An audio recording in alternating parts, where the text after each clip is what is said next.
Evangelho segundo escreveu João, capítulo 19, versículo 34. Diz assim a palavra do Senhor: Contudo, um dos soldados lhe furou o lado com uma lança, e logo saiu sangue e água. Vou repetir. Contudo, um dos soldados lhe furou o lado com uma lança, e logo saiu sangue e água. Apenas esse versículo que nos mostra que Cristo derramou o seu sangue por nós. E então nós vamos meditar nesta noite, nesta tarde, sobre as 7 vezes que Cristo derramou o seu sangue por nós. O sangue, no plano da redenção, é o elemento mais importante no qual Deus aplica a redenção por meio de Cristo na vida de cada um de nós. O escritor aos Hebreus, no capítulo 9, versículo 22, diz que sem sangue não haveria remissão dos pecados. Ainda em Hebreus, capítulo 9, versículo 12, o escritor diz que sem sangue não haveria redenção. O apóstolo Paulo, escrevendo aos Efésios, capítulo 1, versículo 7, diz que sem sangue não haveria perdão dos pecados. Evangelho de Mateus, capítulo de número 26, verso 27, o Senhor Jesus diz que por meio do seu sangue Ele trouxe a nova aliança, o Novo Testamento. Evangelho de João, capítulo 6, verso 54, está escrito que pelo sangue de Cristo nós alcançamos a ressurreição. No mesmo capítulo 6, verso 53, do Evangelho de João, está escrito que o sangue de Cristo nos dá o direito da vida eterna. E para alcançar essa vida eterna, nós precisamos ainda, de acordo com Hebreus 3,12, ser santificado pelo sangue de Jesus, que o mesmo derramou na cruz do Calvário. Sendo assim, a primeira vez que Cristo derramou o seu sangue por nós foi no jardim do Getsêmani. E o Evangelho segundo Lucas, capítulo 22, verso 44, diz que posto Cristo Jesus em agonia, orava mais intensamente, e o seu suor tornou-se em gotas de sangue que corriam até o chão. Em outras palavras, Cristo começa a derramar o seu sangue no último momento em que ele está prestes a ir à cruz do Calvário. E o texto diz que o mesmo estava em agonia. E essa palavra indica que Cristo, nesta ocasião, estava numa intensa tensão espiritual, em uma angústia espiritual, em uma emoção profunda. E a pergunta é: por quê? Por causa do peso do cálice que estava sobre ele. Pois como homem, ele vivia aquele momento, porém como Deus, ele já sabia que a cruz estava a lhe esperar no Monte Calvário. E observe ainda que o texto diz que ele foi para o jardim do Getsêmani. E foi nesse jardim que ele começou a suar essas gotas de sangue. E o mais interessante, meus queridos irmãos, é que Adão pecou justamente no jardim do Éden. E então Cristo começa a derramar o seu sangue justamente no jardim, para mostrar que aquele pecado que Adão cometeu, ele vai redimir pelo seu sangue e vai livrar a humanidade da culpa do pecado, por esse sangue que ele está derramando.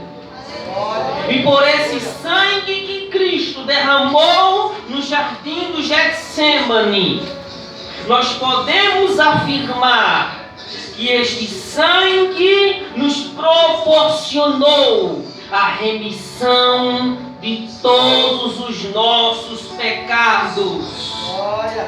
E Hebreus capítulo 9, verso 22 diz: e quase todas as coisas, segundo a lei, se purificam com sangue, e sem sangue não há remissão de pecados. Então Cristo está dizendo que por esse seu sangue, Ele está nos dando a garantia, a mim e a você, que com esse sangue que Ele está derramando, todos os nossos pecados foram redimidos.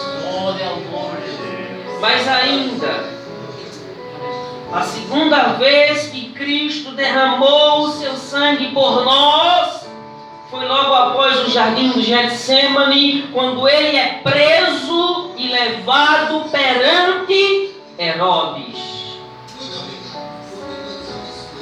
Marcos capítulo 15, versículo 15 diz: então Pilatos, querendo satisfazer a multidão, soltou a Barrabás, e açoitado Jesus, o entregou para ser crucificado.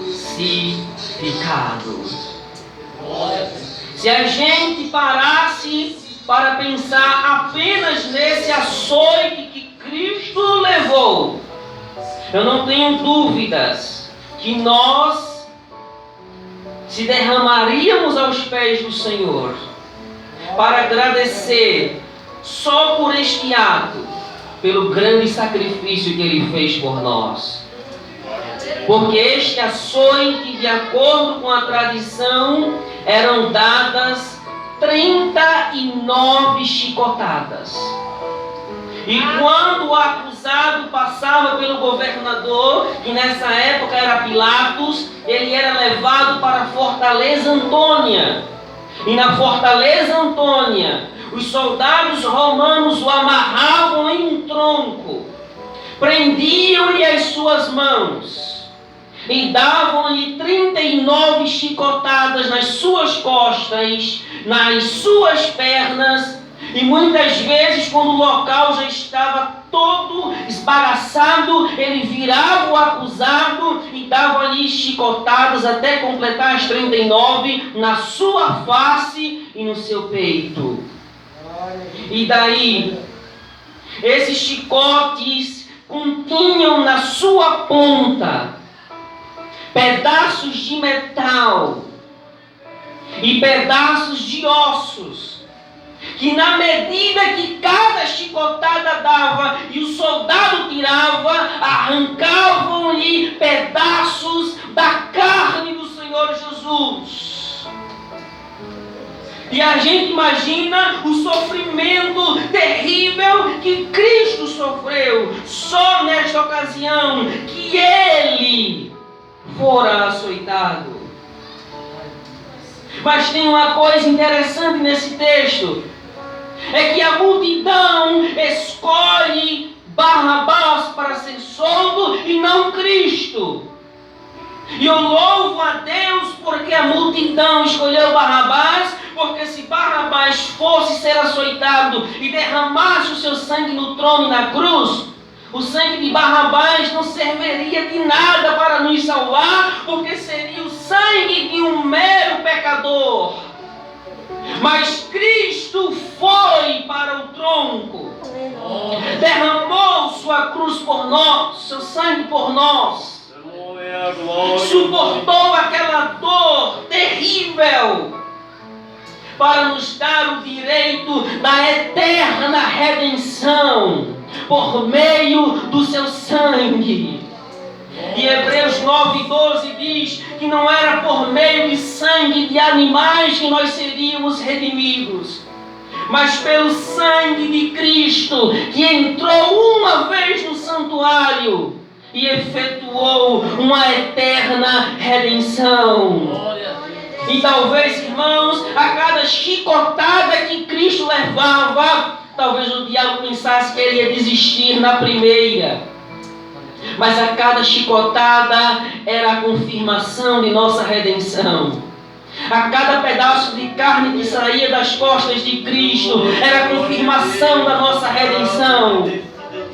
A cada chicotada que ele levava, ele estava nos dizendo que a nossa redenção está garantida, e cada gota ensanguentada que caía no chão, aleluia, é a garantia de que nós seremos redimidos eternamente por meio desse precioso sangue que o nosso Senhor verteu naquele tronco. Aleluia. Mas ainda, queridos, após esse julgamento, após esse açoite, Cristo derramou o seu sangue por nós ainda uma terceira vez. E foi na ocasião da coroa de espinhos. E Marcos capítulo 15, verso 17 diz que os soldados lhe vestiram de púrpura e teceram uma coroa de espinhos e lhe puseram na cabeça, cravando-lhe no seu crânio. E esses espinhos, irmãos, eram tirados de um espinheiro que era muito comum na época de Israel. E uma vez confeccionada, cada espinho media no mínimo 10 centímetros. E foi comprovado pelos médicos que a cada espinho que tinha naquela coroa foi o suficiente para furar o crânio de Jesus.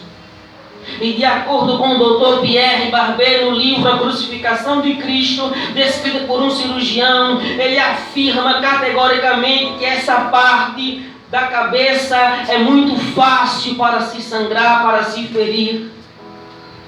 E tem mais, quando os soldados lhe colocaram a coroa de espinhos, o texto diz adiante que bateram-lhe na face de Jesus, para que a coroa lhe ficasse cravada na face.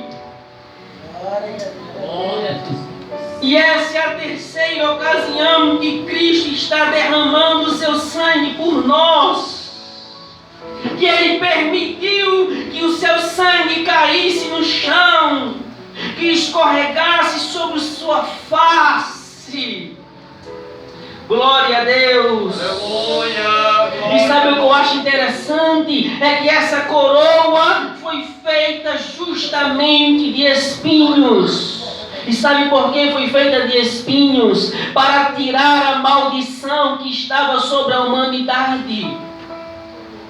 Porque quando Adão peca lá no Éden, Gênesis 3, versos 17 e 18 diz que Deus amaldiçoou a terra e que a terra, através dessa maldição, ia produzir cardos e abrolhos. E cardos e abrolhos eram dois tipos de espinhos. Então essa maldição que Deus lançou sobre a terra por causa do pecado de Adão, agora está sendo posta em Cristo Jesus. E então o texto está nos dizendo que através desse sangue derramado, Cristo está levando sobre ele essa maldição. E ao levar a maldição sobre si e derramar o seu sangue, ele está quebrando a maldição que estava sobre a humanidade, sobre todos aqueles que o aceitarem. Essa maldição é quebrada, não pelos meus méritos, não pelos seus méritos, mas pelo sangue que o nosso Senhor permitiu que saísse da sua cabeça. Louvado seja Deus. Glória a Jesus. Mas eu quero prosseguir, irmãos. Quarta vez que Cristo derramou o seu sangue por nós foi na batida da cana na sua face. Porque Marcos capítulo 15, versículo 19 diz que tiraram-lhe a cana e, ferindo-o na cabeça, cuspiram-lhe no rosto. E por que o texto diz que tiraram-lhe a cana? Tiraram a cana de Jesus. Porque Mateus capítulo 27, verso 29 diz que deram essa cana a Cristo. E essa cana era um caniço de material resistente, em forma de um bastão de rei. E esse material era extremamente resistente para dar-lhe pancadas em determinada pessoa, a ponto de não se quebrar, e tão resistente que era. Então o texto diz que os mesmos soldados que deram esse caniço a Jesus, pegaram-lhe o caniço e feriram na cabeça, na sua face. E eu posso afirmar com toda a convicção do mundo que se cada um de nós levasse uma ripada desse caniço na nossa face, fatalmente sairia sangue de cada um de nossos rostos. Então imagine cada pancada que Cristo levou em sua face, na sua cabeça. Quantas gotas de sangue foi derramada neste momento aqui. Mas a cada propósito que Cristo derrama o seu sangue, é uma vitória que Ele nos concede. Porque na medida que cada pancada representa uma gota de sangue, Cristo está dizendo: esse é o preço da redenção pelo meu sangue. Esse é o preço do perdão dos pecados que eu estou pagando pela humanidade. E é isso que o apóstolo diz em Efésios capítulo 1, versículo 7. Em Cristo nós temos a redenção pelo seu sangue, o perdão dos nossos pecados segundo as riquezas da sua graça. E hoje você foi perdoado, você foi redimido, porque cada pancada que Cristo levou na sua face e cada gota de sangue que lhe caía naquela ocasião representa uma nova chance para você, representa uma nova chance para mim. E mesmo que nós ainda agora redimidos venhamos pecar, a Bíblia nos garante por esse sangue que nós temos perdão de Deus. E o apóstolo João, em 1 de João 2,1 diz: meus filhinhos, estas coisas vos escrevo para que não pequeis, mas se alguém pecar, Temos um advogado para com o Pai, Jesus Cristo, o justo. E Ele é a propiciação pelos nossos pecados. É por isso que todas as vezes que você peca e o diabo vai te acusar, Cristo está diante de Deus dizendo: Pai, o sangue que eu derramei já perdoou e já redimiu meu filho, já redimiu a minha filha. E você triunfa pelo sangue que Jesus derramou. Glória a Deus. Glória a Deus. Mas ainda eu quero compartilhar com vocês a quinta ocasião em que Cristo derramou o seu sangue por nós. E Ele derramou o seu sangue por nós na crucificação das suas mãos. Evangelho de Mateus, capítulo 27, verso 35, parte A diz: E havendo-o crucificado. Como é que sabemos que essa crucificação foi nas mãos, em primeiro lugar? Porque todo condenado à crucificação, primeiro cravavam-lhe suas mãos no madeiro. A cruz era composta de duas partes.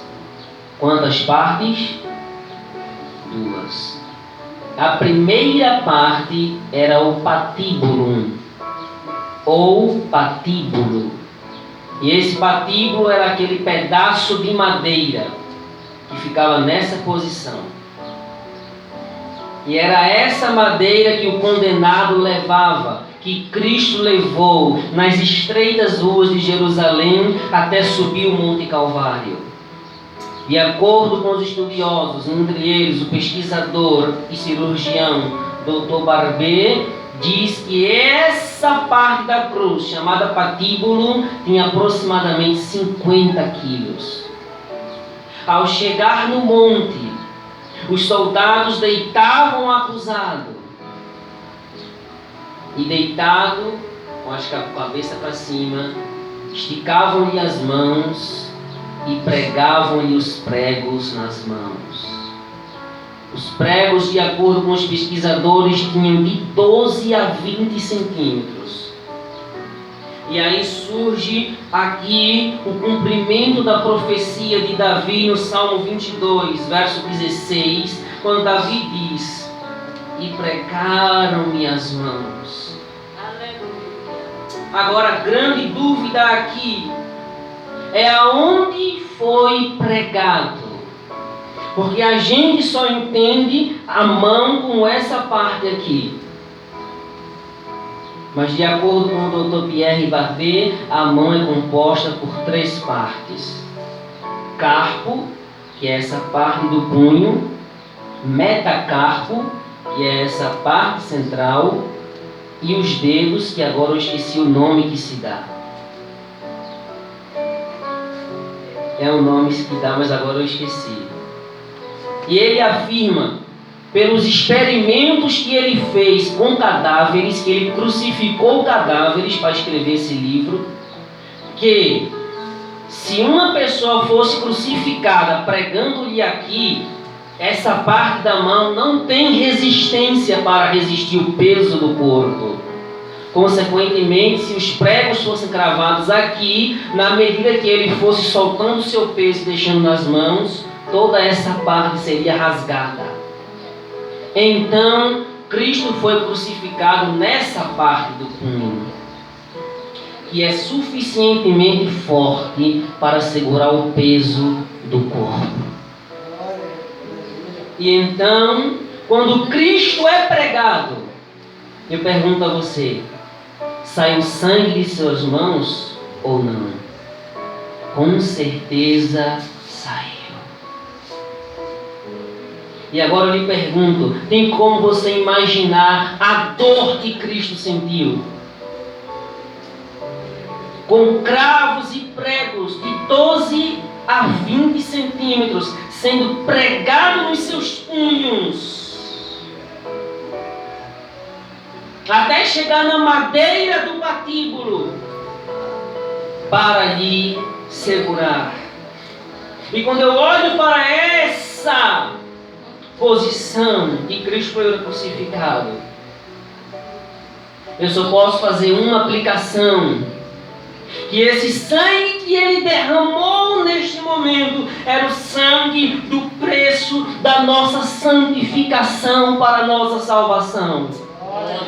E Hebreus capítulo 13, verso 12 diz: por isso também Jesus, para santificar o povo pelo seu próprio sangue, padeceu fora da porta.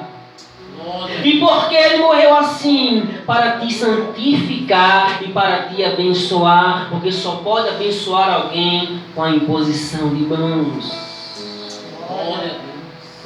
Então a nossa santificação está garantida pelo sangue que Jesus derramou nos seus punhos. Por isso que quando ele ressuscita, vai aparecer a Tomé em João capítulo 20, verso 27, ele chama Tomé e diz: Tomé, olha aqui, as minhas mãos estão com as marcas da cruz, estão com as marcas dos pregos, vem ver. E Cristo derramou o seu sangue para santificar um povo santo, um povo eleito, um povo escolhido, um povo consagrado pelo sangue de Jesus. É que nós somos santificados em Deus. Louvado seja o nome de Jesus. Mas a sexta ocasião que Cristo derramou o seu sangue por nós foi na crucificação dos seus pés. Lucas capítulo 23, verso 33 diz: quando chegaram ao lugar da caveira, ao Monte Calvário, ali o crucificaram. E aqui entra a segunda parte da cruz, chamada de estipes ou tronco. E essa parte era a parte que ficava enfincada no chão. E de acordo com os pesquisadores, esse tronco tinha aproximadamente 2 metros do chão acima. E nesse mesmo tronco, a 50 centímetros do chão, ficava um suporte para o crucificado, que já estava com as mãos crucificadas, que quando fosse levantado, apoiasse seu pé naquele suporte.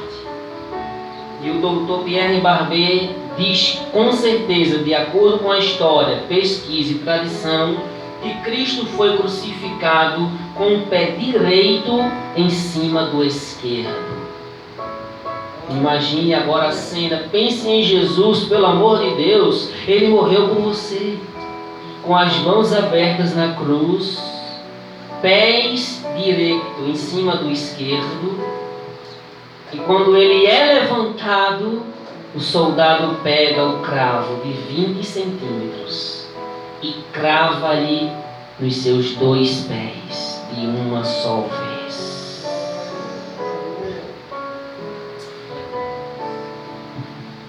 E quando Cristo sobe na cruz e o seu sangue é derramado na terra, o texto de Mateus 27 diz que os santos foram ressuscitados e começaram a ressuscitar e a andar pela cidade.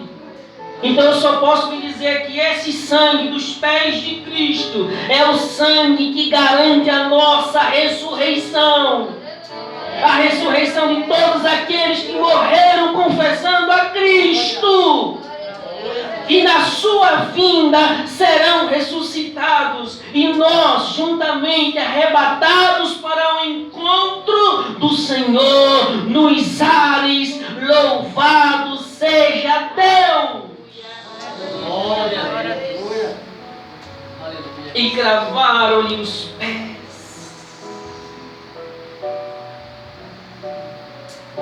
E agora, irmãos, a última vez Porque Cristo derramou o seu sangue por nós. Foi com a ferida do seu coração. Com a ferida do seu coração. Porque depois de crucificado, João 19:30 diz que ele clama ao Pai e diz: está consumado a obra da redenção. E eu convido você agora para ler o texto da leitura. Contudo, um dos soldados lhe feriu o lado com uma lança, com uma espada, e logo saiu sangue e água. Sangue e água. Cristo está na cruz, de aproximadamente 2 metros de altura, já morto, mas mesmo morto, ele precisa derramar o seu sangue, que é o sangue da confirmação. Aí você pergunta, como assim feridas do coração? Porque o lado que Jesus estava crucificado e levou a lançada foi no seu lado direito. E da posição em que o soldado estava para dar a lanceta em Cristo, pela altura que ele estava, os estudiosos dizem que aquela lança atingiu a aurícula direita do coração de Jesus. E o ato mais milagroso nessa passagem aqui é que o seu sangue é derramado pela última vez para consumir tudo aquilo que ele já tinha feito, e saiu água e sangue. E os evangelistas dizem que quando sai água e sangue separadamente, ao invés de sair misturado, o centurião olha para Cristo na cruz e diz: verdadeiramente este homem era justo. Verdadeiramente este homem é o Filho de Deus. Este homem é o Senhor Jesus. Este homem é o nosso Senhor. Este homem é o nosso Salvador, que derramou o seu sangue por nós, para que hoje, meus queridos, nós estivéssemos aqui celebrando essa ceia, se alegrando na sua presença e dizendo: obrigado, Senhor Jesus. Maranata, ora vem, Senhor Jesus. Deus nos abençoe.